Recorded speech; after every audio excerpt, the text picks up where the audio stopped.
Hello, welcome to my channel. I'm All Things Wrestling, and today I'm going to be reviewing WWE Friday Night Smackdown, 1st of May 2020. We kick off the show with Daniel Bryan making his way to the ring, talking about the most unique Money in the Bank match ever. He'll be at the WWE headquarters. He says, I've been wrestling in weird places, Western bars, parking lots, but I don't even know the rules. Can you use elevators? Will there be catering? Do you get fined if you break something? Will Mr. McMahon have a real dinosaur bone in his office?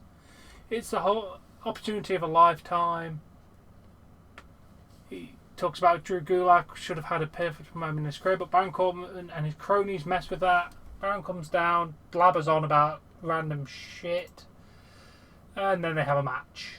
Promo stuff, 5 out of 10, fairly average. Daniel Bryan stuff was good. King Corbin is King Corbin.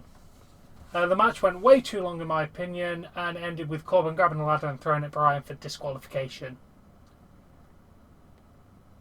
And then Baron Corbin yelled at the referee because he somehow doesn't understand the rules of wrestling.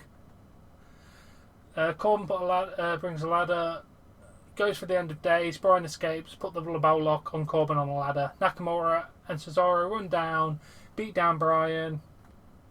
Corbin then tosses him into loads of ladders. The match I'm going to give a 1.75 out of 5. It was overall slow and boring. A bit after the match was very nice. Nakamura and Cesaro staying relevant. Good job. Then Braun Strowman and Alexa Bliss in the back. They're talking. Alexa gives Braun and Nikki Alexa t-shirt. Braun uses to wipe off some sweat and then walks to the ring. Interrupted immediately by the Firefly Funhouse. It's story time of the Black Sheep. Yowie wowie, once upon a time there was a black sheep that looked like you. He was big and he smelled a little funny. He was stronger than all the other animals on the farm. Then they had a lot of fun. Then the sheep had left to seek greener pastures. He did not leave a thank you note or anything. He just left. The shepherd was sad. Bray then said other animals left, the shepherd was all alone, and the government put a line on the property and took it over. Then reptiles came in because that's what they do. I'm assuming he was referring to Randy Orton at that point. Then he said we should write a new story where the shepherd takes his black sheep to the slaughterhouse. Then Braun's like, get to the ring, face to face. Bray's white, waves goodbye. 10 out of 10 because the Firefly Funhouse is brilliant. Of course it is brilliant. It's Bray freaking Wyatt. Everything he does is brilliant because he's a great mind for wrestling. Then we go to Sheamus versus Leon Ruff. He had a very rough night right here. He got beat the shit out of and then broke kick. Not going to rate it because it was just a local talent match. Then Sheamus stops by the announce table and asks Cole if he's going to talk about his best mate Jeff Hardy. Then we see Jeff Hardy on crutches in 2019 and looking through loads of his old memories and him saying that he's here to focus on his career, sky's the limit, and then mention that he'll be returning next week. Sheamus says, so will I. Sheamus versus Jeff Hardy? Yes please. That will be in a good moment. Let's do it. Going to give that little whole Jeff Hardy and the Sheamus thing a 8 out of 10. Very solid. Then we go to Otis and Mandy. Otis was asked about his match. He said, I'm going to win. And then Mandy was asked about showing you the betrayal. And he says, I'm looking forward, not back. Carmella is a former champion and Money in the Bank winner. Mandy says Carmella is not going to moonwalk over her.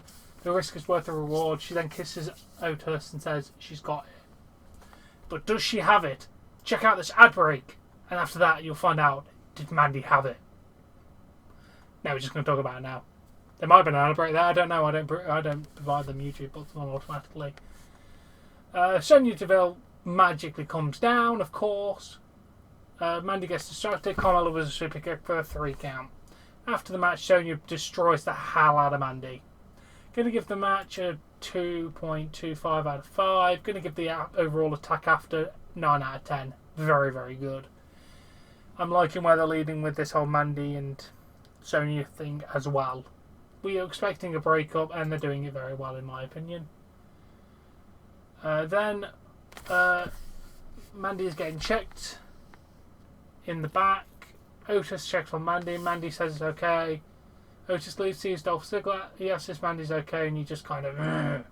Then we go to the Forgotten Sons versus the New Day. Overall, the match was okay. The winner was... the Forgotten Sons won with a reverse DDT. I'm going to give it a 2.5 average, but a good win for the Forgotten Sons. Maybe they're going to be our next tag team champions. We'll have to wait and see. Then Tamina's in the back. Her asked about a match against Bayley. Tamina said she took four women to be her at Mania, so she's up for the challenge. She will not deal with a bunch of mean girls. Sasha shows up and says, I was by your side in her debut match. You helped me so much. You kind of like strong women instead of taking cheap shots. Then they attack Tamina from behind, Bayley and Sasha. And then, for some reason, Lacey gets involved for some freaking reason, and the officials separate them. Gonna give it a 7 out of 10, moving the story along nicely. Dolph Ziggler's in the back with Sonya. She wishes him she was there for when Dolph asked how Mandy was. You're gonna do the same to Otis. Dolph says, people look at me like a bad guy. Nobody knows who I am. People think Otis can hang out with them. Dolph will win tonight, win the Money in the Bank, he'll cash in the contract and be champion again. If you're done hurting Mandy, he will slide in next to her as a new champ to make her feel better. 6 out of 10. Then we go to roundup next week will be Drew Gulak and Daniel Bryan with a mystery partner versus Shinsuke Nakamura and Baron Corbin. So that's going to be shit. And then Lacey Evans and Tamina versus Sasha and Bayley. That's also going to be shit. We'll get a face-to-face with Bray Wyatt and Braun Strowman as well. That'll be good. And we're probably definitely going to get Jeff Hardy versus Sheamus. Then we go to the main event of the evening. Otis versus Dolph Ziggler. He gets his ass handed to him for quite a lot. He manages to get an exploder, Caterpillar, 3 count. Otis is going to Money in the Bank, and that is a nice treat for Otis. Good job, my friend. Now that has been the Smackdown review. Oh, the match was 2.5 out of 5. Fairly average match again. But yeah, overall I enjoyed Smackdown. I'm going to give it a 6 out of 10. It was just above average in my opinion. Definitely better than Raw this week. Now anyway, I do hope you've enjoyed this review. If you have, please smash that like button, share and subscribe, and I shall catch you all later. Bye.